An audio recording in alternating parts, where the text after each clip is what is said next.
Welcome back to episode 5 of Full Court Press, hosted and presented by Inside Wolves, man. I'm your boy Hefe. Got Q and Juju with me in the studio here today, man. You know what we doing weekly, breaking down the NBA news, players, games, all things revolving around it from our own unique perspectives, man. Today we're gonna dive into NBA Week 5, them Josh Giddey allegations, shit. Hey, should LeBron be in the convo for MVP? And is the Warriors dynasty almost coming to an end, man? And much, much more, man. But listen, before you do that, we get into it. Drop a like on this video, subscribe to the content, and turn on the post notifications so you don't miss a damn thing, baby. This Full Court Press. Let's go. All right, man. So NBA Week 5 has just commenced, man. Here's the standings that we got for the Eastern Conference so far, man. Boston up top, number 1. Yo, surprising, man. When we win, I gotta give it the to Orlando Magic. I gotta give it to you. You was talking about that shit at the beginning of the season, man. Number 2, Orlando Magic. Gotta get that Paulo run a bit. Yeah. That Pilot, Pilot might have to get a bit coming up real soon. He might have to get one. Milwaukee, number 3. Philly falling to 4. They had some losses in the past couple of days. Knicks, number 5. Pacers, 6 to round out the top here. And then we got Miami, 7. Atlanta, 8. Cleveland, 9. Raptors, 10. We ain't gonna worry about the other teams. Rome, you're lucky you're not here because where are the Bulls? Where are the Bulls? Where? It's looking a little rough. That bullshit. That's that bullshit going on down there. Oh man. All right, feel me? That's that right there. The West, man. Minnesota rocking the number 1 spot. Yo, OKC, these young teams. Yeah, I was just about to say the young guns. They taking the conference by storm, man. They taking the conference by storm. It's a new era, man. Oh, yo, the Suns. Yo, I think the last time we saw them, they was rocking. Yeah, I think they was like 7, maybe 8. So they number 3 now. Goes to show you how close of a race this is, just amongst all the teams out there. They put a string of some games. You see that 6-game win streak. You know, Indeed they did. They doing their thing, man, and they're also part of our key game that we're gonna feature a little bit later as well, too, man. They doing their thing. Dallas, man, still doing their thing too, man. You know, they ain't really been in the media too much. You know what I'm saying? You got to get some other teams some shine, but they've been doing their thing. Denver, I don't know, man. Denver, a little weird looking at Denver. Jamal Murray, they've been hurt a little bit with Jamal Murray. I think this is kind of hurting. That's a big factor. Listen. Jokic should be able to. I don't get. He should be. He should be. Yeah, I do. And feel me? Yo, Sacramento, yo, they got D-Fox back. They climbing them rankings too, man. You know what I'm saying? Number 6, 7. We got the Lakers, 8. Them Houston Rockets, man. Boy, we thought them niggas was about to be on top, and we knew that was going to change up eventually. Yeah, we knew that was going to. We knew that was going to come back down to reality. Ime almost had me, nigga. Nigga said, all right. These are the Rockets now. All right. I'm sure they're trying to stay in the play-in range, though. I'm sure that's probably their goal for the season. That's a true goal. That for them. Dylan Brooks, they trust, man. And Dylan, they trust. Goon. Hey, New Orleans, man. They flying up there too, man. They done had a couple good games. You know what I'm saying? What was that? They going 6-4 in they last. Oh, that's at home. You know what? Oh man! Put the rock back in Zion's hands, man. Point guard Zion. Back to point guard Zion.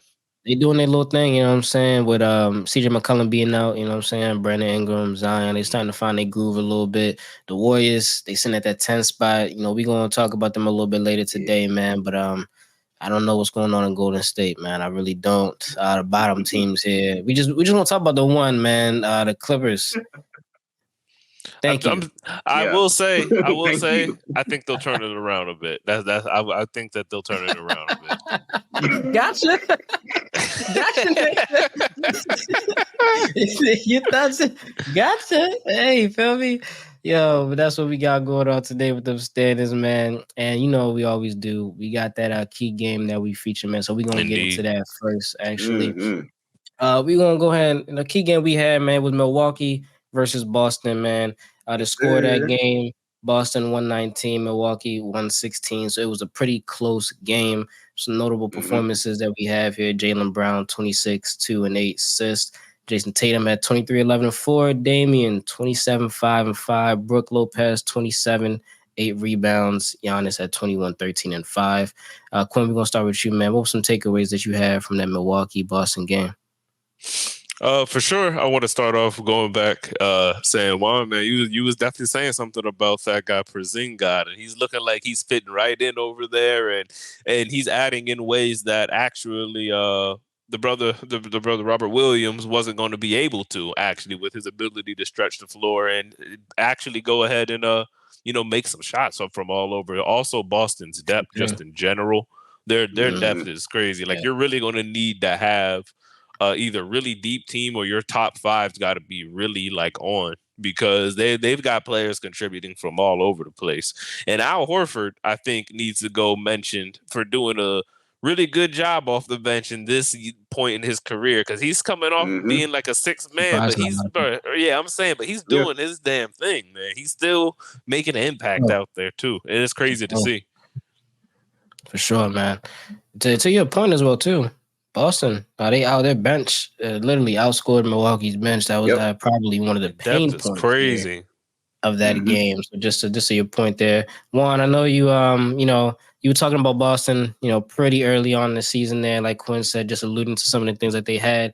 What did you think about some of the performances that they had there from the Jaylen Browns, the Kristaps Porzingises, some of those kind of ancillary players, when you have someone like Jason Tatum at the head of the snake there.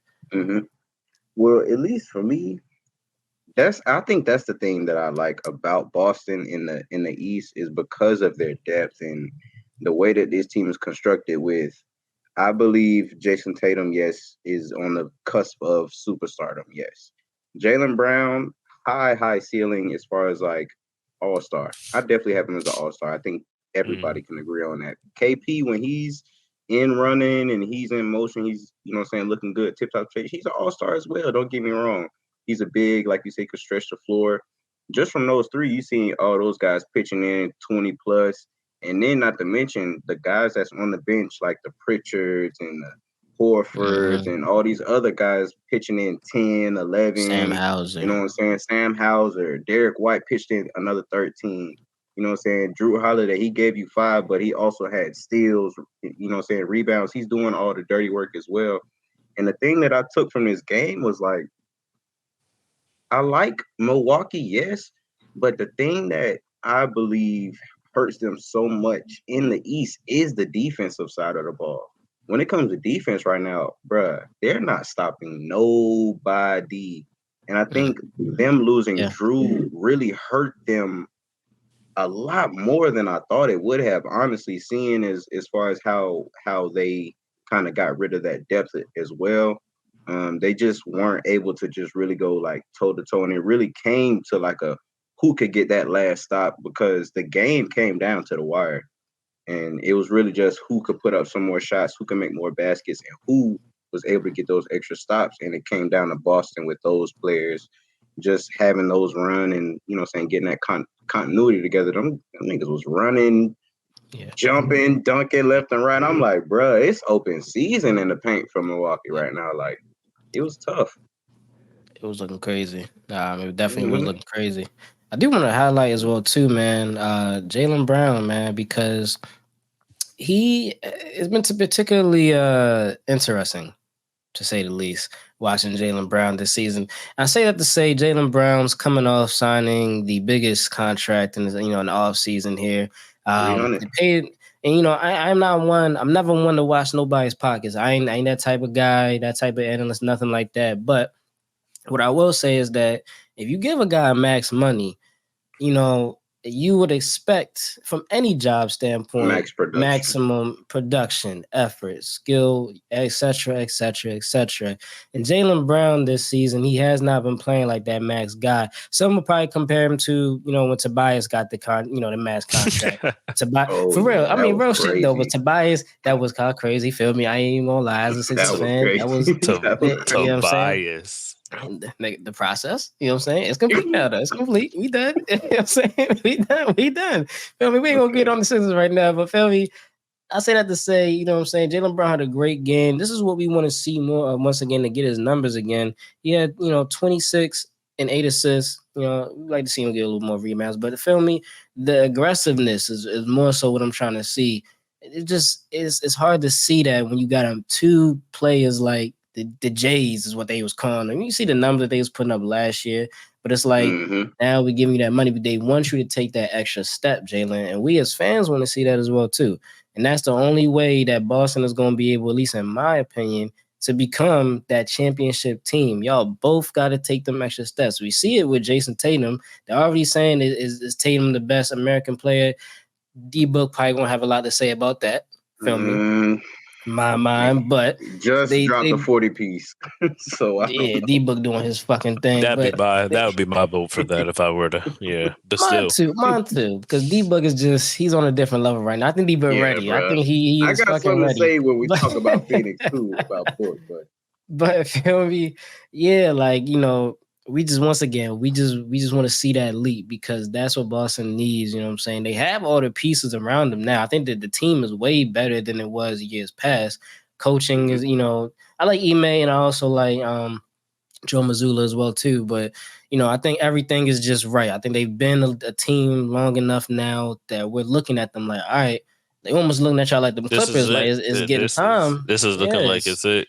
It's getting time. So, that was kind of my takeaways there. But really all around good game, honestly. Milwaukee, like you said, the defense is just, it's taking some time, I guess, to overcome I think the plan that they had for that just really doesn't seem to be working out, just simply based off the fact that when they got rid of Drew Holiday, I would assume, and I think that it looks like they did as well, that their front line would be able to make up for that lack of defense at the point. But it doesn't really seem like it's going to be able to be doing that. They're not playing as much defense as you would have hoped. But you would hope that their offense with those two in particular, Damian Giannis, would hopefully be able to be consistent enough to really apply pressure. Something similar, although obviously not to the degree of the Suns. Man, we've seen flashes of it. Hopefully they can get to it. Damian Giannis, same thing with the Celtics as well. Jaylen Brown is starting to step up, so it's looking good. It's looking good for the Celtics this year, I will say. It's looking good. Amen. I think this is the best that they have looked. This is for sure. This is the most full their team looks. Like this complete. They are a team. I mean, before they was a team that you like, they something to worry about. It's looking like that. Yeah. Hey, but Jaylen Brown, he gonna get our player of the game, man, for the first game. Once again, Jaylen, 26, 8 assists, 2 rebounds, 1 steal. We want to see more of this, man. Keep balling out, keep doing you, man. We want to see the brothers out there hooping. Listen, bro. They're gonna bring it home this year. They're gonna bring it home. Let's see. Jaylen. Hey, them stats. Work on the left. Them stats, they really don't do it no justice, bro. Because that nigga Jaylen Brown had that nigga Dame in a box in the fourth, bro. That shit was nasty. That shit was nasty, bro. That one still don't do it justice, bro. I'm talking about deflections and just how aggressive he was. Oh my gosh, bro. That shit was same thing with the way it felt like an Eastern Conference game, bro. Like just same way with the team was moving. Yeah. For real. Yeah. Same way with the team was moving. There was a particular play, and this is really my last. There was a particular play. I think he gave Porzingis the ball up top, and Porzingis just threw it behind his back, and then he just went ahead and then and then he lobbed it right back up to him. It was crazy. Like they're really starting to move like a unit right now, and it's looking good, looking scary. Hey, we love to see it, man. Second key game that we're gonna go ahead and highlight, man. We're talking about them GSWs versus we got the Phoenix. No, it wasn't even sack time. It was Phoenix. I'm sorry, we're going to change that. But hey, regardless, man, you see the stats there, man. Key performances that we had: Devin Booker 25, 8, and 10. We also had Kevin Durant with 32 points, 8 rebounds, 2 assists. Klay Thompson had 23 points. I think that was his first 20-point game after a stretch of like 5 games. I think it was his first of the season. I think it's his second. I think it is. Yeah, I think it's his second. It is. 6 for 10 from the 3-point line, though. So he was splashing. Steph Curry had a little bit of an off game, only 16 points here. Juan, we're gonna go ahead and start with you, man. I know this is your squad. What are some key things that you saw and took away from this Phoenix Golden State game, man? Well, first of all, I already knew, at least coming into this game, there's nobody on Golden State that's gonna stop that offensive unit. Like I think we all know that, and that's just going to say without Beal. You know what I'm saying? So understanding for them this game, I think they really tried to hone in on just stopping KD. The nigga still went off for 32. Not to mention KD in this past like 6 games, nigga's been averaging 31-7 on like 5.5 assists. Just playing as a wing. Now, I'm just saying, you know what I'm saying? KD in my eyes right now, for sure is the second option, not the first option. Book is back. I just seen Book drop a little 40 piece on Memphis without KD being there. And I think, I don't know. I mean, just the continuity of the players of this team, given the depth and given the wing players like the Nasir Little, Drew Eubanks, KBD, you know what I'm saying? Bates Diop, I like to call them. Just having those guys that can kind of just fill those roles and kind of shift off to those better players to give those guys like D Book and KD and Bill when he gets up and running, wherever the fuck that nigga is at. Whenever that nigga's up and running, give those guys a chance to just catch a break. And from what you see, bro, it's an offensive masterclass for them niggas. You're not stopping a KD, Book, and Bill all at once. And you can see that teams are really going to have to kind of adjust and figure out defensively, how can we strategize stopping this like offensive load? Because you already know for sure you got 3 guys that's going to give you at least 25. And that's shown on a nightly basis with them. I think the only thing that's going to come down to it is just getting them to actually be on the court together and, health and stuff like that. But other than that, Phoenix has been killing it, bro. They really have. And they showed it that game against the Warriors. They're definitely undersized and outmatched. Yeah, it's definitely it's interesting because we really want to see the Phoenix Big Three, but we do love the production that KD is giving, especially at a time when we starting to look at like we got Cherish as KD, this LeBron, this Steph, the last little bit. We looking at them KD like coming out with 30s, you know what I'm saying? Sniper, baby. Listen, that's what we love, man. That's what we love, man. Quinn, tell me what you was thinking about that game, man. What did you see from the Phoenix Suns, or what did you not really see from the Golden State Warriors that really kind of caught your eye in the game here today? I want to say we got a little flash of why Klay Thompson's been great as he has been all these years, purely just from the fact that he hasn't been playing as good as you just saw in that game there. And I know that there has to be a little bit because it was going against D-Book. Just that little extra oomph, just that little extra, just that like, oh yeah, okay, I got to go with this guy. Whenever that he's one of them niggas that actually do that and take it personal, as we've seen, and he's really taken out in the playoffs. I'm real excited to see the Suns. I think that game was one of those games where most teams hope to hit that point at the right moment with all their players, which is like everything's clicking right now. Everybody's moving. Everybody knows where they're supposed to be at. And not only that, but as you can see from what Kevin Durant and D-Book did, you add Beal into that. You don't have and I'll just make the comparison, you don't have no AD in there. There is no nigga that's supposed to have 25 and 10 and that don't got it. And because he just went ahead and had himself 8 and 6. Like, no, this is really like everybody showing up fully for their roles, and all the people that are in the roles are fulfilling them as well too. I be trying to tell niggas, man. Shout out our man's Lee. He's not on this EP, but that nigga Eric Gordon, bro. And I'm telling you, as far as like just what he gives to that team, as far as like as a drive, like a Russell Westbrook-esque player, like a dunker position, but somebody that's really gonna drive to the rack. On top of the fact that he can really extend that 3-ball range, bruh, for them, a guard is probably the last thing I believe they need. I think Book does enough facilitation. I think KD can do enough facilitation. Like I said, he's been averaging 7 rebounds and about 6 assists. Nigga's been on a tear. And I think for this year, at least from what I'm seeing right now, I don't know. Me personally, bro, I think Book definitely could be a little controversial. I feel like he could get a scoring title. Only thing that could be hard to see is, yes, he's playing with KD, but KD is still the second option. You know what I'm saying? And he's doing all this 30-point performances as a second option.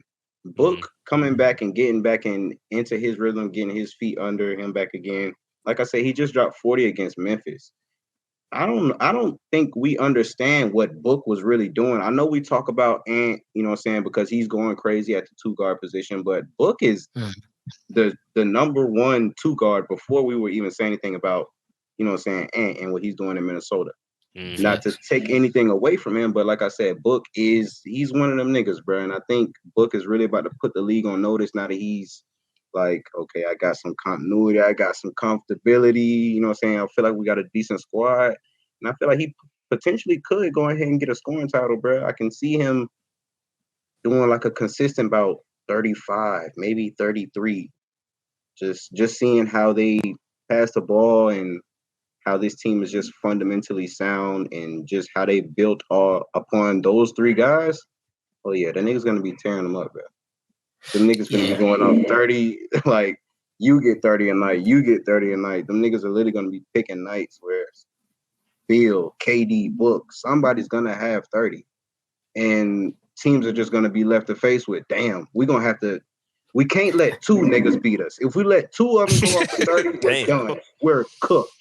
If we can stop 1, good luck. So we'll see what happens. But I really like what we're doing in the West as far as Phoenix and what they're doing. Defensively, like I said, they're still gonna struggle because they're not a good defensive team. But scoring wise, y'all motherfuckers better score when you come to Phoenix, bro.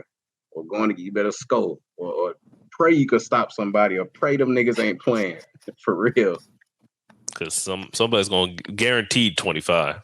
Sure, bro. That's what it means to be a superstar. We know what a superstar is. Superstar is somebody that you look at that roster and you be like, damn, if that person's playing, they for sure going to get a win. They for sure potentially going to get a dub. That team potentially is going to go to a conference finals. You know what I'm saying? That's what a superstar is. And this team has 2. If you want to call Bill that, if you want to say 3, I'm gonna stick with 2 with Book and we can stay with the 2. As far as that status, like no sir. Yeah, but Bill don't got that status. Bill, he not really there yet, but you know what I'm saying, all-star. Yeah, definitely all-star. Yeah. For sure, an all-star. Definitely a difference changer as a 3rd option. A hell of a fucking 3rd option to have, man. So, hey, but you know what? Like you said, man, that first option. That's D-Book. You know what I'm saying?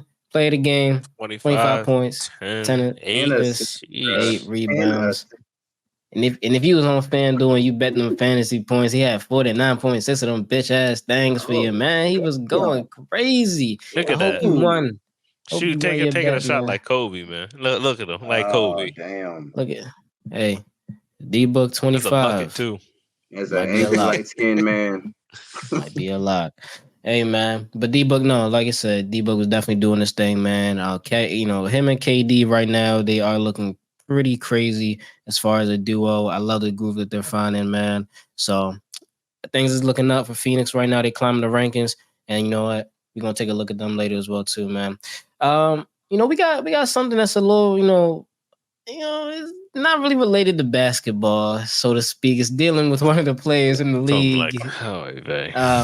Please talk about it. Listen, man, Joshua Giddey. I'm gonna call him Joshua. You don't have the distinction of Josh. Josh Giddey, man. On this podcast here. The NBA is looking into the allegations of Oklahoma City's Joshua Giddey having inappropriate relationships with a minor that have emerged via social media, league spokesman Mike Bass said. So if you don't know, man, and I do got some, we like to keep receipts here. Shame. Oh, I'm glad I'm glad you got these because some of these receipts here. Some of this is crazy. we do have whoa. we do have some Snapchat. Looks like Snapchat posts here.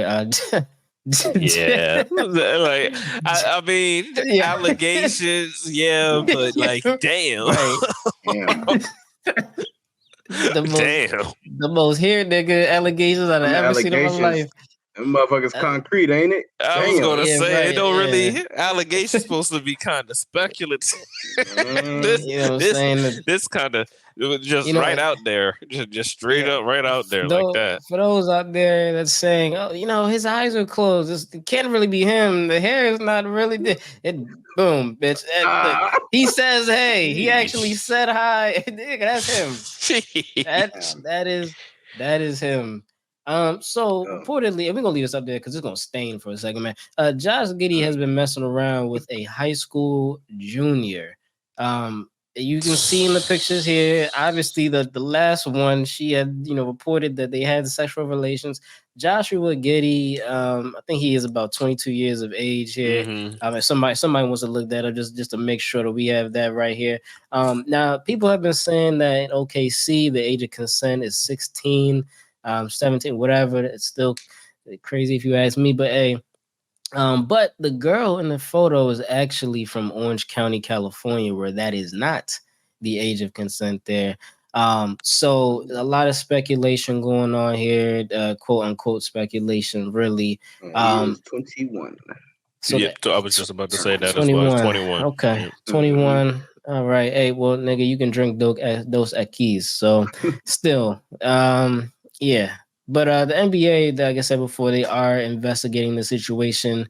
Now, the thing about it as well, too, Josh Giddey was actually, he was asked about the situation during an interview. It was a pregame or maybe postgame or maybe during practice.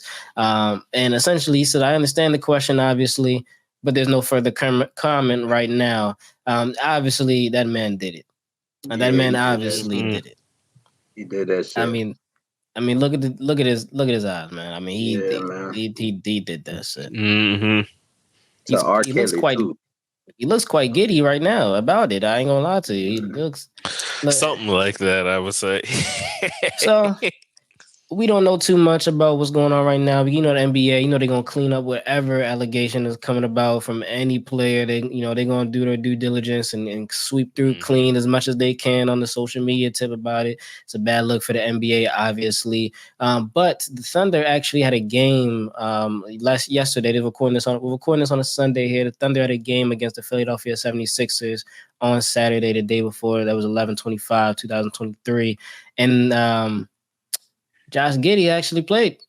Josh Giddey is available to play tonight, which is past tense, against the Sixers, despite the allegations that surfaced online. Just with the information that we have had at this point, that's a decision that we made, essentially saying that there isn't enough evidence, I guess, or information, quote unquote, to have him away from the team at this time.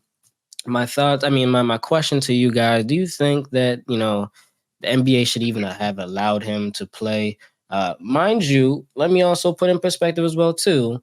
When John Moran had his thing going on, John Moran was away from the team for about a month. Had to go through therapy. They had for a formal apology, on Instagram. Had to denounce his gangster niggas. Also, as well, too, just last one, Kyrie Irving had to go through a whole side quest, if you will, of events when he had his situation because of some information that he spread on social media. So do you think the NBA should have handled this the same way that they did those other situations? Go ahead, you take it first, Juan. Let me tell you two different standpoints I have. Now, as far as how I believe they should have handled the situation, and how they are going and how they are going in the situation night and day. Obviously, we all feel a type of way. I think every damn near NBA fan around the league is like, where the fuck is Chris Hansen when you need this nigga? Lock this man up right now. Where is Chris Hansen? We need questions. We have so many questions that need answers right now. You know what I'm saying? And I think one thing for me for sure that didn't catch me by surprise is the fact that he played, right? I think that's one thing that a lot of people are mad about. But the reason it didn't catch me by surprise is look at how they glorified Karl Malone last year. You know what I'm saying? Just having him as the face of what was it? I believe it was All-Star weekend last year. Because I think I'm gonna say they did in Utah, I believe. Yeah. Just having Karl Malone, and we all know his story with the 13-year-old, and we all know the history behind that situation. So, and not to mention, yes, this is a completely unrelated case as well, but the other situation in Charlotte with Miles Bridges. So for me, when it comes to certain situations and the NBA are kind of investigating on players' relations with, or I guess I would say sexual relations outside of the, saying just the NBA and shit like that. They kind of just turn a blind eye, bro. Like that's damn near what it feels like. You see so many situations of just negligence being done, and it's like, bro, the NBA, they just turn a blind eye like shit, but let you have a damn gun, let you post anything that's informative as far as like just knowledge, which is what Kyrie did. I'm not talking about God right now. I'm talking about Kyrie. As far as like just saying posting information, and even in Josh's situation, like bro, he posted a gun, he posted a clip. You know what I'm saying? I think we all can agree the extent of what they did was a little crazy. You know what I'm saying? Just a little bit, a little egregious. But, you know what I'm saying? At the end of the day, when it comes to this Josh Giddey situation, I am not surprised, bro. And as far as what I think the repercussions will be, maybe a little slight suspension or some type of like public apology or something. Like I really don't think I don't know what more they can get from them in today's society. Only because I'm kind of thinking of like, well, what would they have done if this was like Karl Malone, like back then or some shit, and it was like actual issue. Like I think for them this is like different. I don't want to be that guy, but I'm gonna be that guy. I feel like race is gonna play a little bit of a part as to why I don't think shit is gonna get escalated. So that's how I see that situation. Yeah, I mean, we ain't gonna, we try not to play the race card around here or anything like that. But I'm gonna call a spade. Just gonna slide it face down over the table, is what you're saying? Just to... this is like. I mean, I don't know, man. From what it sounds like, his teammates. Chet unfollowed him and shit. Chet saying he ain't with that shit. Yeah. Okay. Hey, listen, and I'm gonna get to that in this. And I want to ask you that question in a second as well too. But I mean, essentially, just with the situation, what's about to happen. You know what I'm saying? He's gonna come out and say, I didn't know she was 16. Blah blah blah. That's probably gonna be how they spin it, and that's probably what the NBA. I seen videos of them in the club. So I did see those videos as well too. And listen, feel me, because we didn't all grew up with some shorties that had lied about their age before, what I'm saying, to get the older nigga. Now, as an NBA nigga going around. As an NBA nigga, you know what I'm saying? You nigga, you got the tools to check the bits. I don't know how the fuck resources. You got the resources. I don't know how the fuck you didn't. So that's really on you. But yeah, the real question is, and I know this is probably something that Rome would actually say as well too, man. Y'all probably thinking the same thing, but where the fuck is the parents at? How the fuck you let your child just be out here with Josh Giddey? Like, are we not in school yet? He putting her up on a half day in a Lambo, bro. Oh yeah, the flexing was real, especially with the Snapchats that she was taking like that, bro. He sees these things, so that means he's playing into this, bro. It's not like he's not like, hey, chill, nothing, bro. He's playing into these. Yo, he is actually participating in he's like, yeah, like, bitches. Like, this me right here. Yo, that is his boot thing. That's a cinnamon apple. Nigga, cinnamon fucking apple. Man, listen, I hope and pray it is a situation where he genuinely did not have any idea of how old this girl is. I truly hope that's what it is. What do you think? Obviously, we don't know. What do y'all think though, as far as like for his teammates' sakes, like in their shoes, like what are they What would you thinking? do? Like I said, I only seen one. I saw that Chet unfollowed him and stuff like that. I saw that was report saying that Chet unfollowed. Like, but I'm just curious as to like the internal, you know what I'm saying? What does that locker room look like behind closed doors? Because when it comes to underage, like that whole pedophilia and shit, like that shit is not a joke, bro. Niggas don't take that shit as a joke. You know what I'm saying? So I just want to understand what does that do for their chemistry, especially because I like Oklahoma. I like that young core. I think the niggas is nice. You know what I'm saying? And I know that as far as I feel Josh Giddey I feel like he's a decent contributing piece to the squad. Yeah. So I feel rounded stat lines. Yeah, be doing a little everything. Part very well. Doing kind a little of everything. Pistol Pete-ish. I don't know. It's what he kind of remind me of. Contributing though. He scores. Contributing wise, he do score. I ain't gonna lie, he do score. But I'm just go ahead. I'll let you answer first, man. I know what it's like, but I'm gonna let Quinn answer first. I know. I imagine the realistic answer. What I imagine is going to happen is there is going to be a tighter figurative leash, much more put on him from his teammates. Really, as far as like corralling his behavior. Because as much as I will definitely say bad judgment, would I have done it? I don't know. Does it make sense? Fuck no. But at the same time, I won't go as far as to say like pedophilia predator because he is 21 and she's 17, I believe it was. So it's not like he's 20. Bitches. I was gonna say he's not like he's 25 to going after like. Well, here go this nigga that like little bitches. Yeah.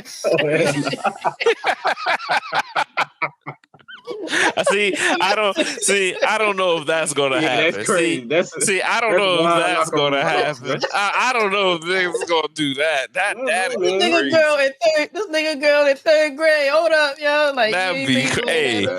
I imagine something, but like I said, realistically, I think niggas just gonna have to. He's gonna end up getting much more corralled than he would like. Niggas gonna be on some like, hey, bro, you got a bedtime, nigga. You supposed to be indoors after you're not allowed to be outside after like 9 p.m. type shit. Well, no, cause bro, like if you doing stuff like this, like, all right, well, what guys, it's Josh Giddey. What is this?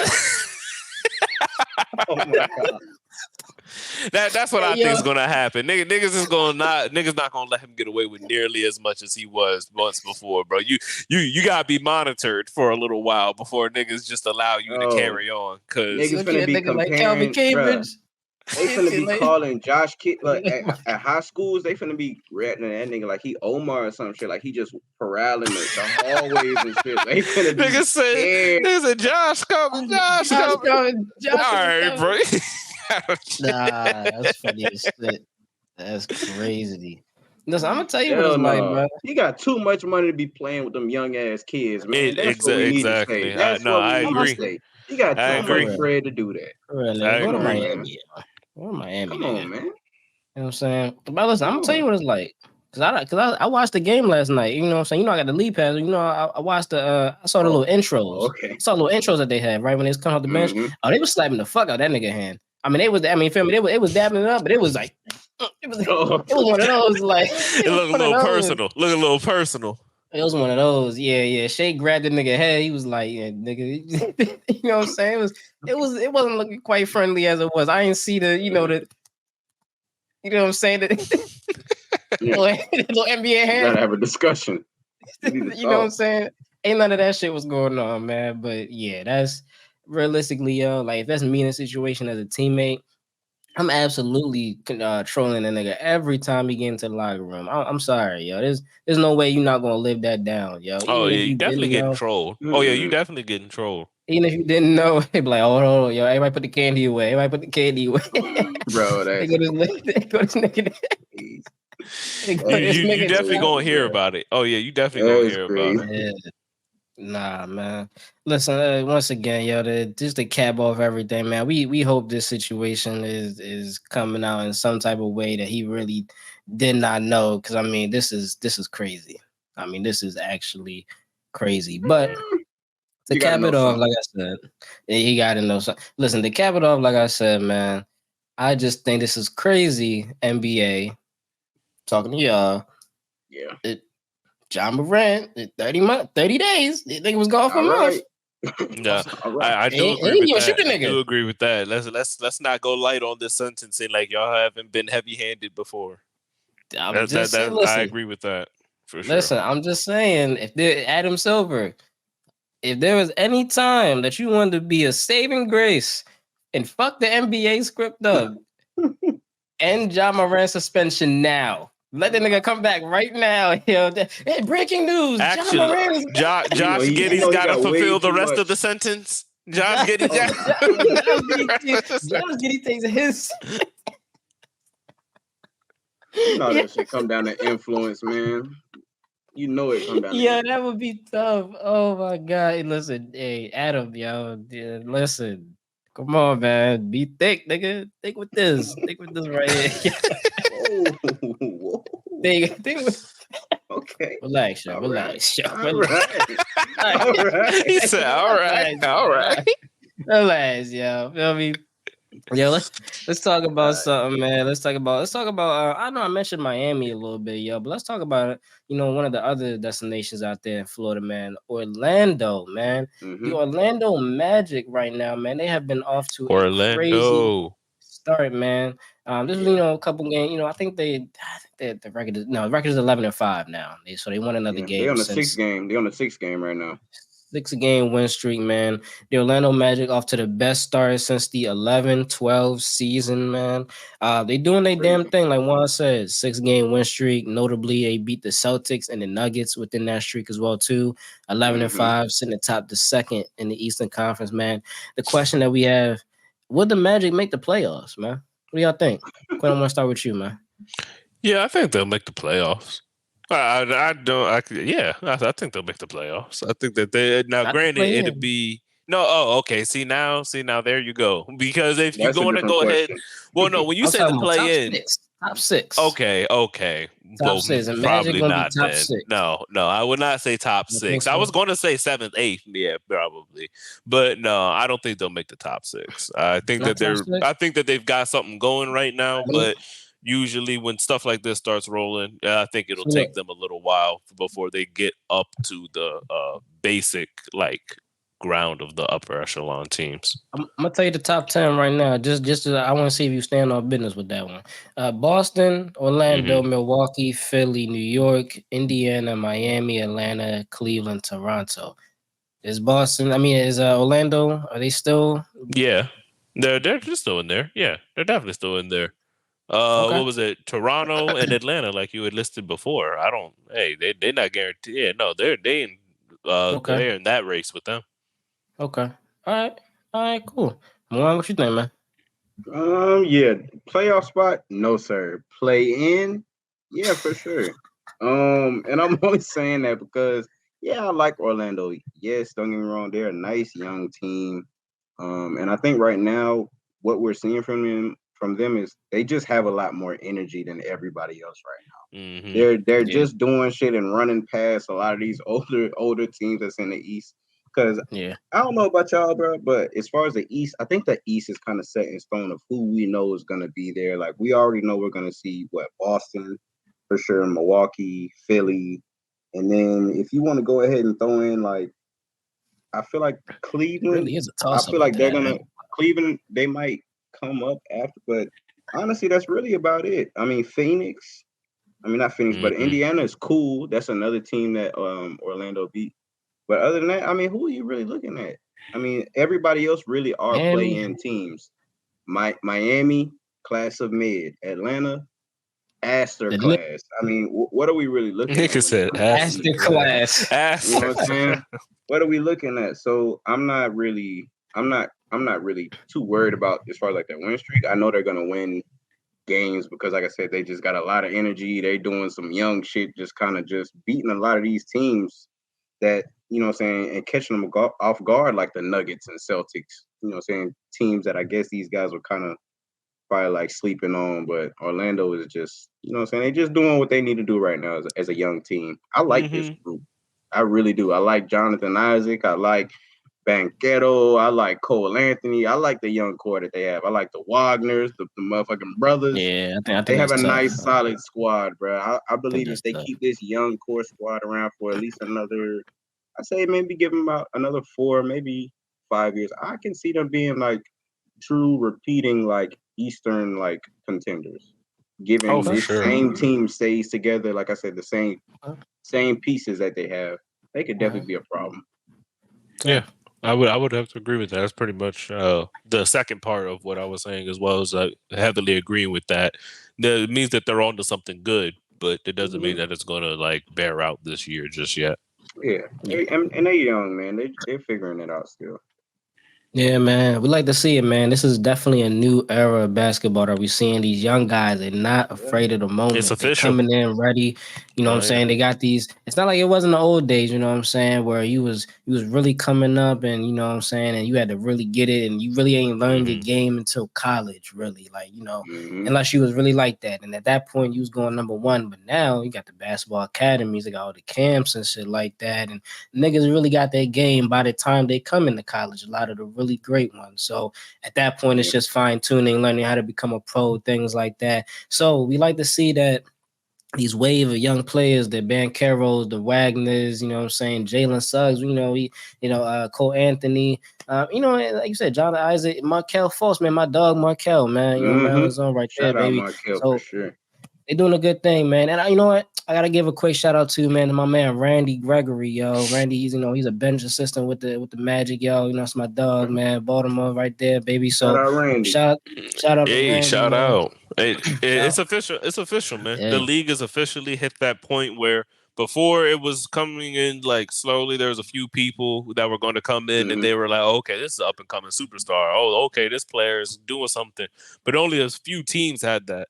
Now it's starting to get back to the older ways where like almost every team's got somebody or two people on the team where it's like, oh, these two really nice. Like if they stay here and like grind this out and really work on their skill sets and flesh this out, like this could be crazy. Like we got 7-footers running point guard now. Like it's the new era is underway. For real, and it's bro. crazy to watch the KDs, the Brons, the Kawhis, and PG, watch them all kind of like do what they do to adjust and maintain being in here. Cause these young guys are really starting to come through with like a vengeance. And I want to even take it back, just random side note. When I noticed this started happening was when niggas started blocking KD's jumper. That used to be like a staple of the media, like the unblockable shot. But now I'm watching like Jason Tatum block that nigga shot like twice in the game. It's like, oh shit, okay. These young guys coming through, like shifting. Like it's really starting to change up. That used to be an unstoppable shot. Now it's like, oh man, these niggas is really playing. It's crazy to see. You can only imagine what I felt seeing how we had to play against San Antonio, taking 2 L's, playing against that damn 7-5.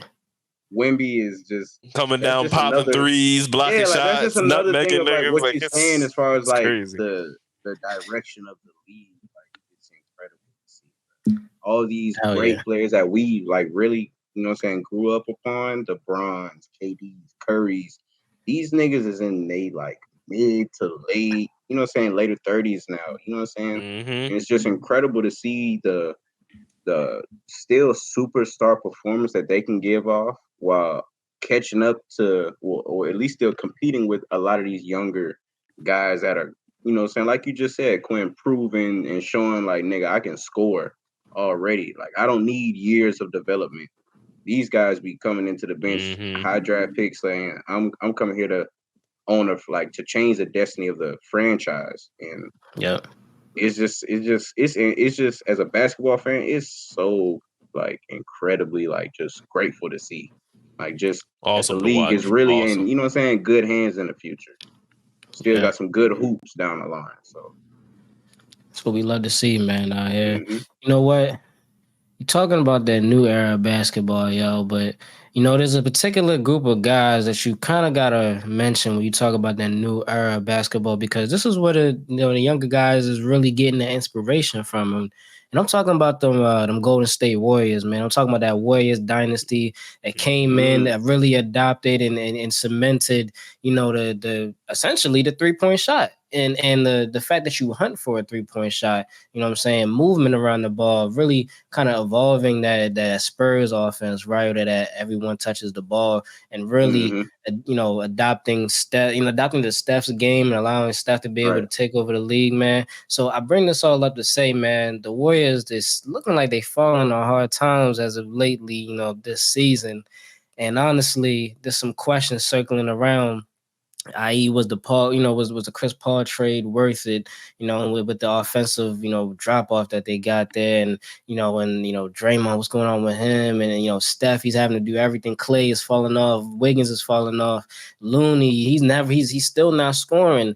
So I say all this once again to say, my question to y'all, with Klay Thompson having this, this free agency coming up, do you guys think that the Warriors core is really going to stay together if they fall short of a championship this year?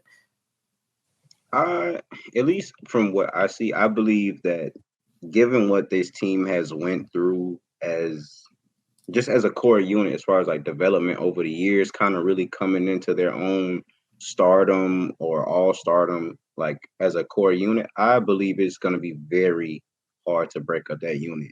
I don't think, at least I don't see that dynasty, regardless of, even when it comes to Draymond and his worries and struggles of not being able to contain himself when it comes to the physical side and shit like that. Regardless of all that, I believe that this core unit starts and stops with them. That the Warriors aren't the Warriors if you don't have Draymond, Clay, and Steph.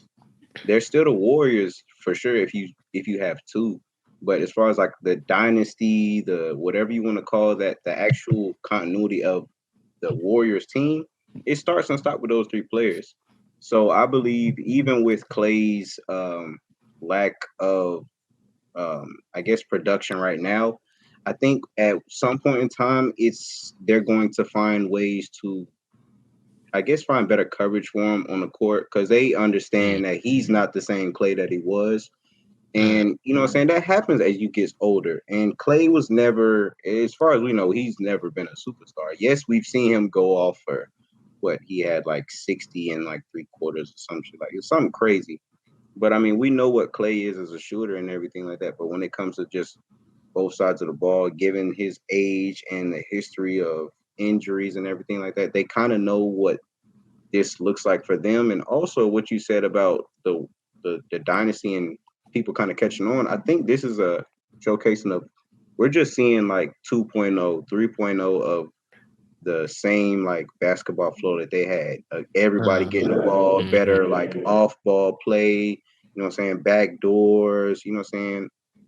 I think everybody right now is kind of already started to gear towards that when they saw that, you know what I'm saying, that team explode in 2015, 16, just how they play. Everybody now, all you hear is, spacing, you know what I'm saying? And that's what teams is looking for from the 1 through the 5. If you can't space the floor, if you can't shoot, you're not useful in the league. And we know how dangerous and useful that is when it comes to shooting because of the Warriors. The Warriors have shown why shooting is essential. And I think that's where the league is heading. Some notable off-season, or some notable things about the Warriors core. Now, Klay Thompson, as I mentioned before, unrestricted free agent next season. Draymond Green signed through the 26-27 season, and Steph is signed through the 26 season. Quinn, with all that knowledge and that information, do you foresee the Warriors, the core, Draymond, Steph, and Klay, retiring together on the Warriors squad? Or do you see a situation where maybe Klay feels like he deserves a little bit more bread? He's coming off a max contract where he's earning $43 million this year. Do you think he just feel like you know what, I'm still Klay, I deserve a little bit more bread. Maybe I have to seek somewhere else, because I mean, the play as so far, it's not really equaling up to that $43 million or another max contract. Or do you think you see a situation where maybe it's Steph that says, you know what, trade me, I want to go play with someone else. Let me see what it feels like to play with LeBron. I mean, obviously these are like fantasy situations, but what do you foresee for the Warriors core? I think it's going to be difficult to say exactly what they would do, but what I will say is what direction that I believe it would trend in.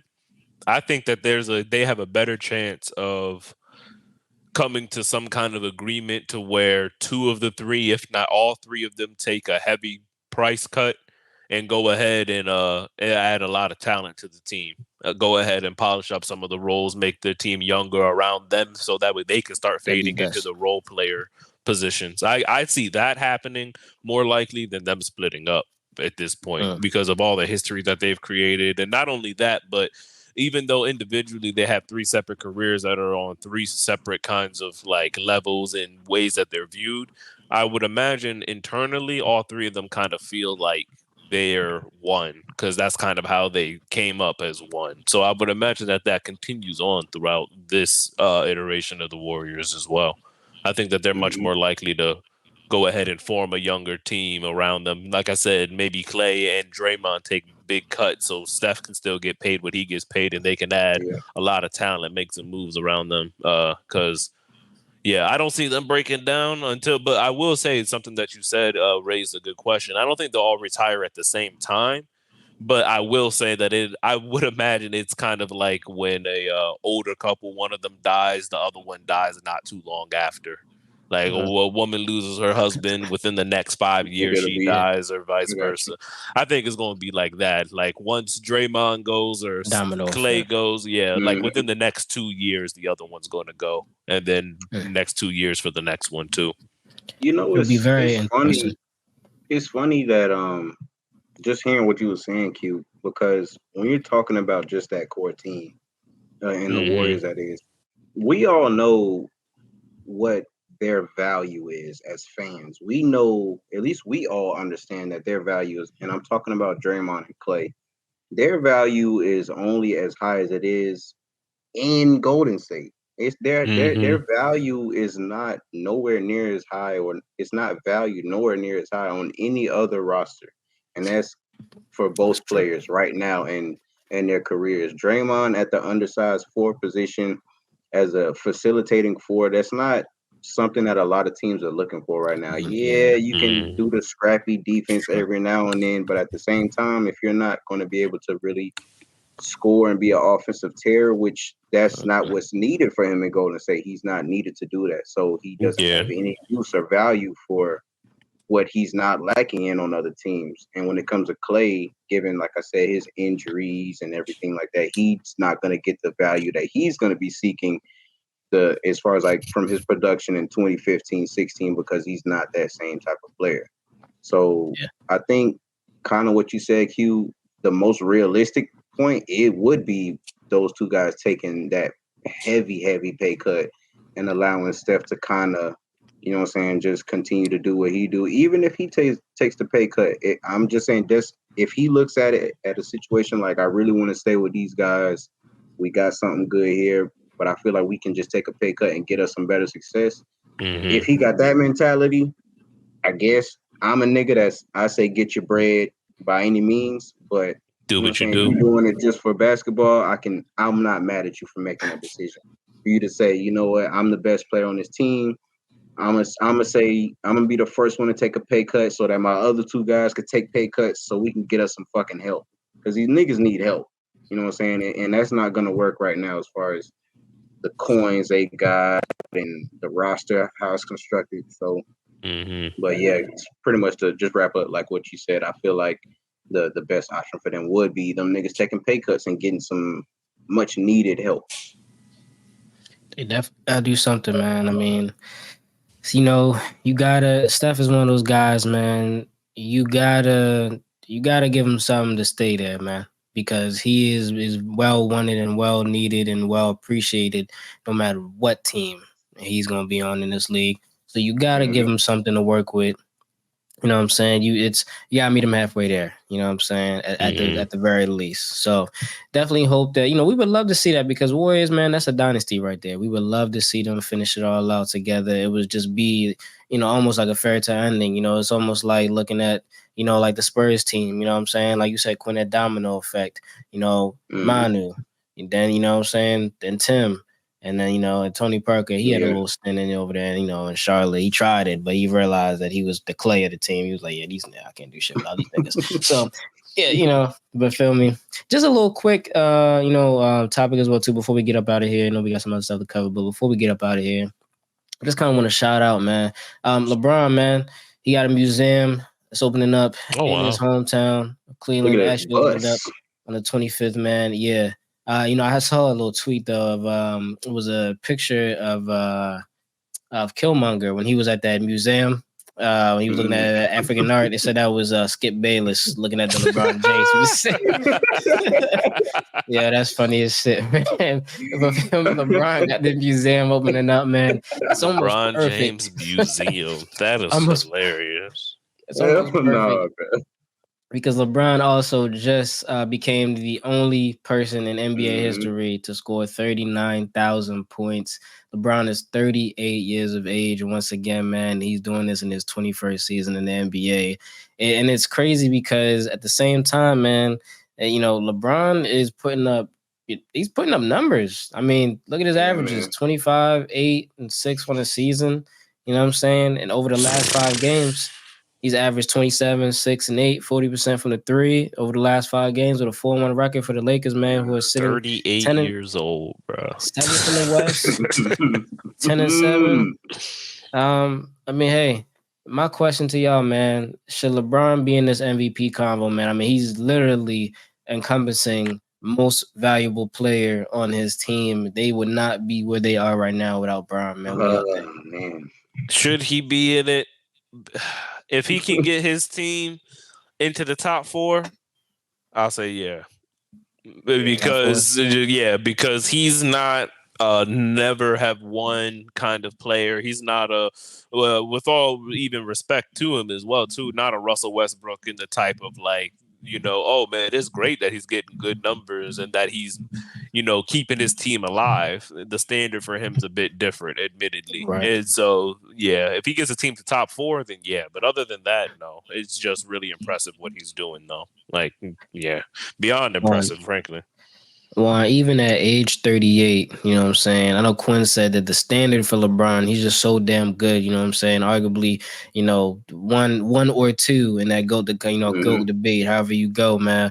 He's 38, putting up 25, 8, and 6. And like I said before, 27, 6, and 8, 40% from the three over the last 5 games with that 4-1 record, man. Doing everything he can for them bitch-ass AD, you know what I'm saying? He can't do shit. Doing everything for them Lakers, man. Do you think that he should be in the MVP convo?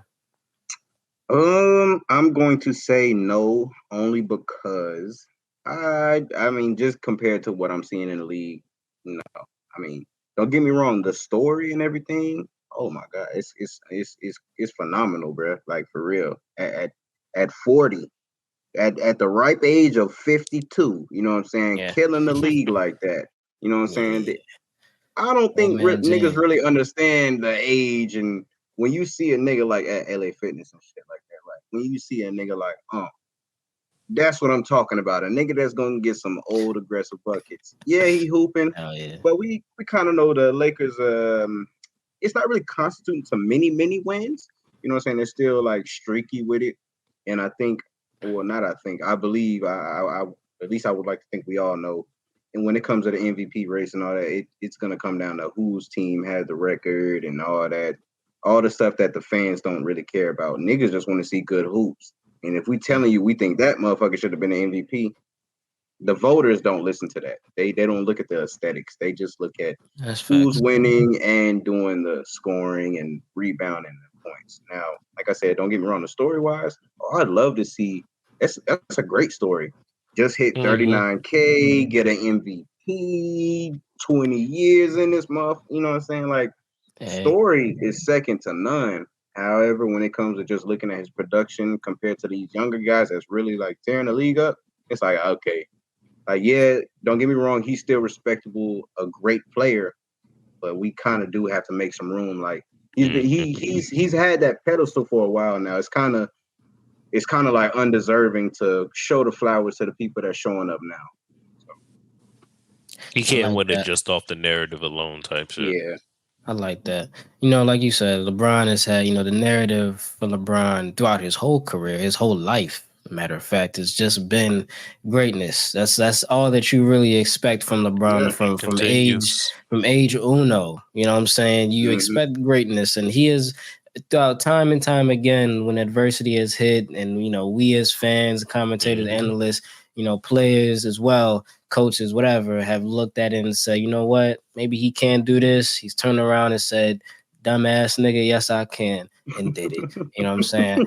Well, feel me? You know what I'm saying? I don't know if he should be in the MVP convo myself. Like you said, the record really, me personally, I feel like you got to be the best player on the best team. You know what I'm saying? Or at least be putting up astronomical numbers to be able to be in that MVP.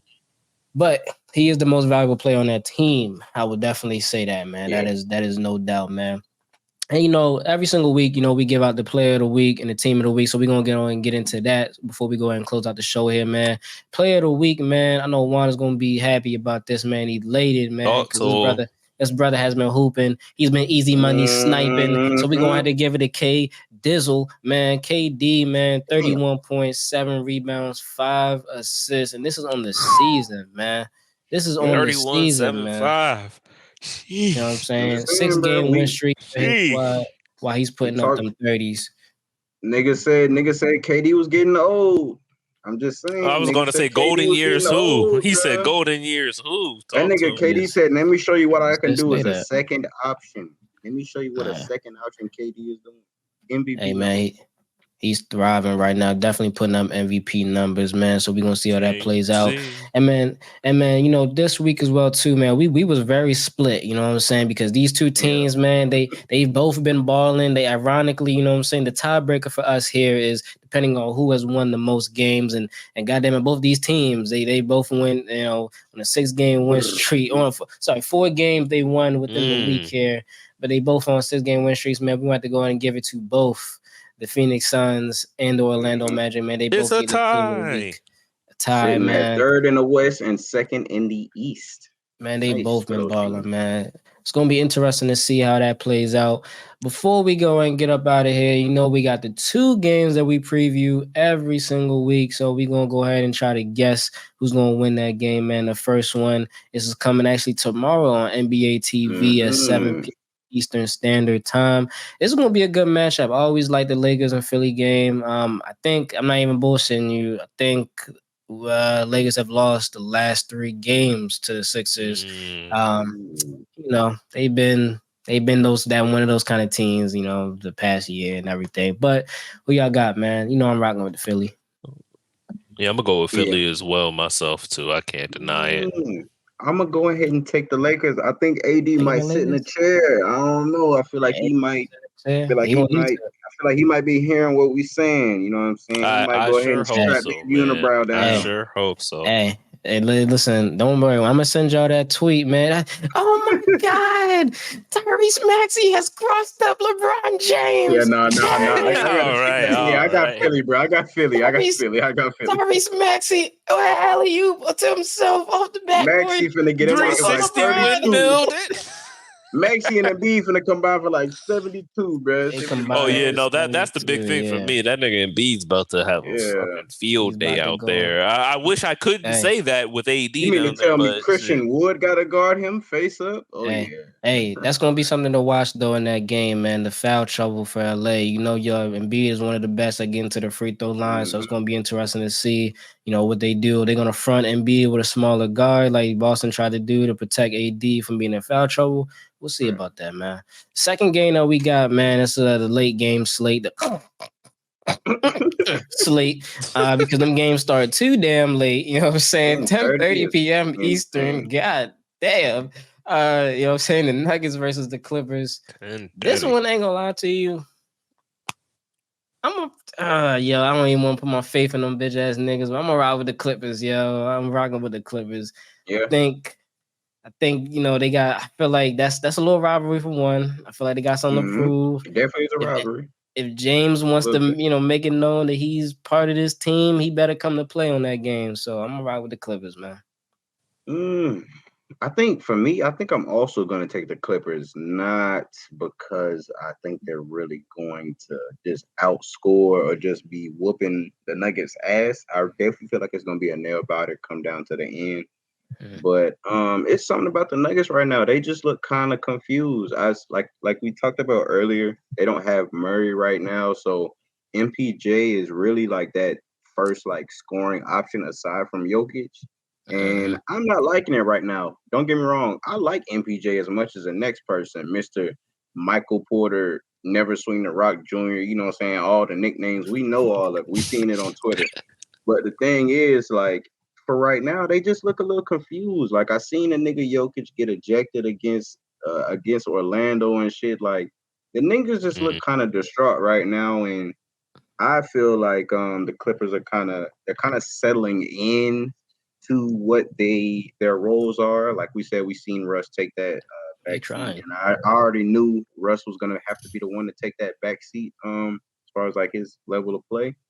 But they've been stringing along two dubs. I mean, it wasn't against anybody notable. I think they beat the Spurs and somebody else. But yeah, I definitely take the Clippers over the Nuggets this game.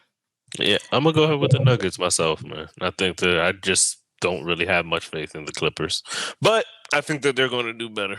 Just that simple and simple. I think they're going to turn it around, but I just think that I just have very little faith in the Clippers. I don't blame you, bro. I really don't blame you. For real. Don't blame you, man. But feel me, yo, this was episode 5 of Full Court Press. You know what I'm saying? We really enjoy having y'all here, man. Actually, before we get up out of here, you know what I'm saying? I'm going to go ahead and put this bitch back up here again. What that nigga say?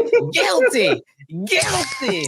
That nigga guilty! I'm going to go ahead, but we going to leave that up here, man, because, you know what I'm saying? That's what we do on Full Court Press, man. We pressing the issue. Josh, you're guilty. Okay? Make sure y'all like and subscribe, man. Y'all know what to do, man. Like and subscribe. Show this content some love. Leave us a like. You see the socials down below, man. Go ahead and follow us there, man. You know, we're going to come back next week. Rome, hopefully he'll be back next week, man. This is Full Court Press, baby. We out.